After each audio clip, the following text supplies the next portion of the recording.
The province of Negros Oriental is considered as one of the top 10 poorest provinces in the entire country.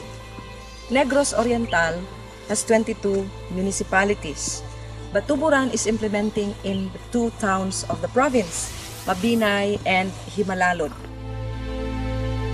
Mabinay and Himalalud are considered among the top 10 poorest municipalities in the entire province.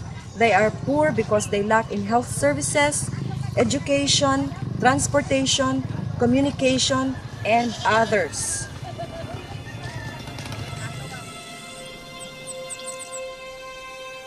This is Sitio Bangkal of Barangay Old Namangka here in Mabinay. There are 32 barangays here in Mabinay, and Old Namangka is one of the most depressed barangays in the municipality. One of them is water, a source of potable water.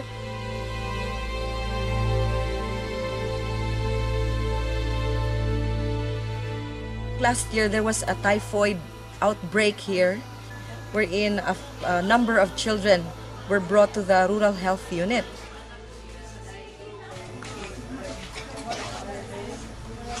We start to work out with the local government unit in the municipality and in the barangay as well to set up this potable water system in Mabinay.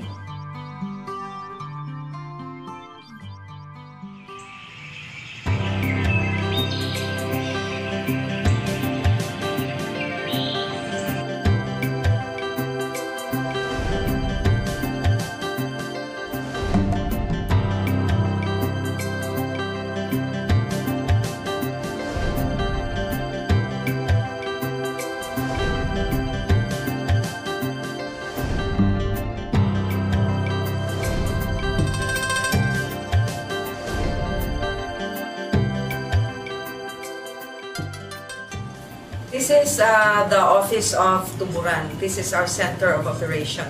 This is where the staff meet or make our plans, assess, and also where the board meet.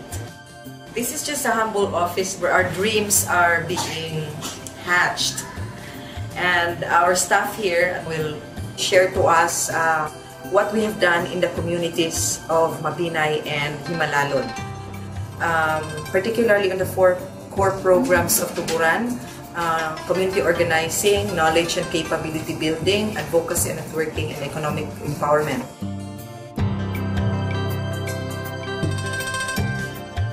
Sa sulod sa tulo ka tuig, aduna gayoy mga dagko nga kalambuan o kausaban nga nahimo ang community organizing program sa Tuburan. Diri sa Mabinay, unom na ka-asosasyon ang naporma, no? Og sa Himalalud, aduna usay 3 ka asosasyon nga naporma. Na-formulate ang ginatawag og Women's Agenda sa mga kababayan nga nadagikan sa lain nga mga kapunungan. Og ila kining gipadangat ngadto sa kabarangay og sa munisipal. Kining Women's Agenda mao'y atong ginaingon nga ilang ultimate expression sa ilang mga panginahanglan sa ilang mga kabarangayan. Sa karon atong makita ug atong obserbahan nga nagkahinay-hinay na sila palig-on sa ilang kaugalingon nga kaniadto dili sila kaayo maningog. Sa karon aduna na sila'y kapasidad o aduna na sila'y abilidad nga mosulti gayud sa ilahang mga issues. Aduna tay mga pagtuon natong gihatag sa mga kababayan. Usa na niini ang pagtuon katungod sa kababayan. Ikaduha mao ang gitawag nga GSC training or gender sensitivity training nga ang una mao ang pag-ila sa kalahian sa babayi ug lalaki. Ang ikaduha nga kanus-a man nagsugod ang pagpang-abuso ug ang pagpanlupig sa mga kababayan.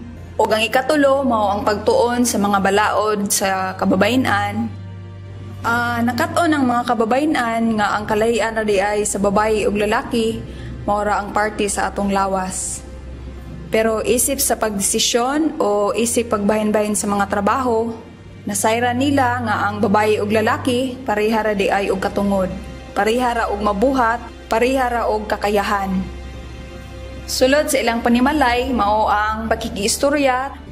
Sa una nga mag-away sila, ilang lalison ang mga gamayng butang, apan karon mulingkod sila og ilang hisgutan ng ilang problema.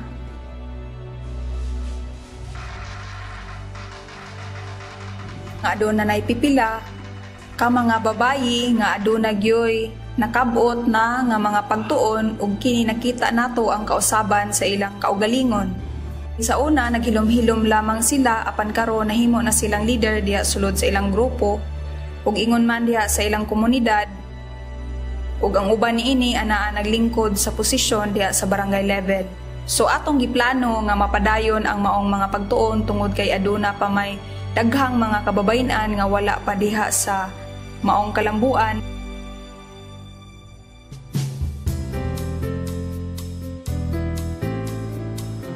Sulod sa tulo ka tuig ang tuburan, siya ang usa sa mga responsable ngano nga nitaas mga kasayuran sa mga katawhan pinaagi sa paghatag o pagtuon kabahin sa mga balaod nga gaprotektar sa kababayen-an ug sa mga kabataan. Sa wala pang tuburan, physical ra ang ma-report sa pulis. Ani ang ato ang Tuburan Foundation nga nagahatag karon og aktibidades aron sa pagpadungog sa ato ang mga kababayen-an ingon man sa atong mga kabataan kabahin niani atong RA 9262 balaod batok sa pagpasimbala sa kababayen-an ug sa mga kabataan. Usa kay na biktima sa pang-abuso sa kabataan.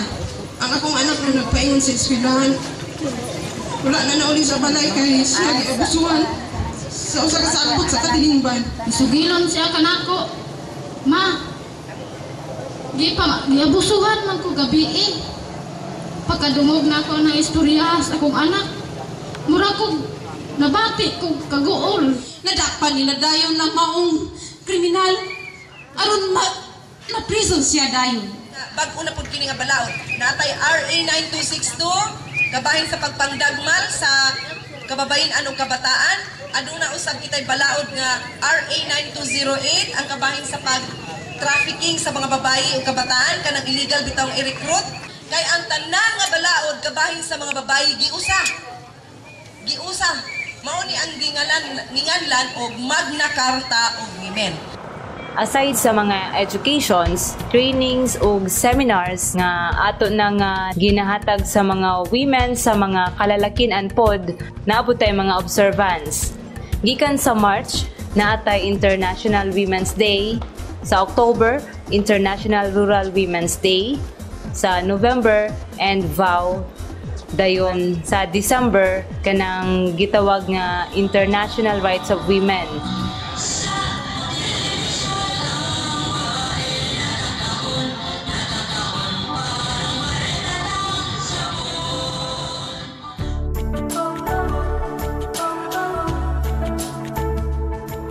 Sa wala pa maorganisa ang mga kababayenan, wala sila eksaktong panginabian or eksaktong kita. Tinuod nga nagatikad man sila, pero dili pod sa ilahong kaugalingong yuta. Makakupot man galing sila og kwarta, pero gikan pod sa ilang mga bana. Sulod sa tulo ka tuig nga kauban nila ang tuburan, natagaan na og bili ang mga kababayenan. Tungod kay makakapot naman sila og kwarta. Tungod niya naana sila'y confident, nakaka-manage economically sa ilahong own projects. Og sa ilahong future plans, makaput up sila og income-generating projects sa ilahong tagsa-tagsang grupo. We cannot possibly be effective in the implementation of our core programs without also strengthening Tuburan as an organization. Thus, we have to strengthen our staff, the board, our organizational systems. So what can we give if we don't have? So muna siya nga maghimo sila og manuals na systems in place, and then kinadayon ang pagpalikon mao ang sustainability ug ang pagpadayon nga pagtuon.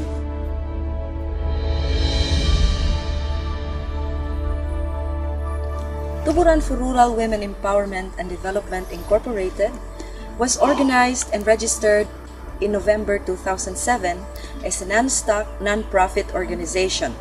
Tuburan is a non-government organization or an NGO based in Dumaguete City. We are currently implementing 2 projects. One is Rural Women Initiatives for Transformation and Empowerment, and which is funded by EED. The other one is funded by Heifer International Philippines. Tuburan's vision is to establish a community of women, men, and families living in justice, mutuality, and hope, and in harmony with the whole of creation.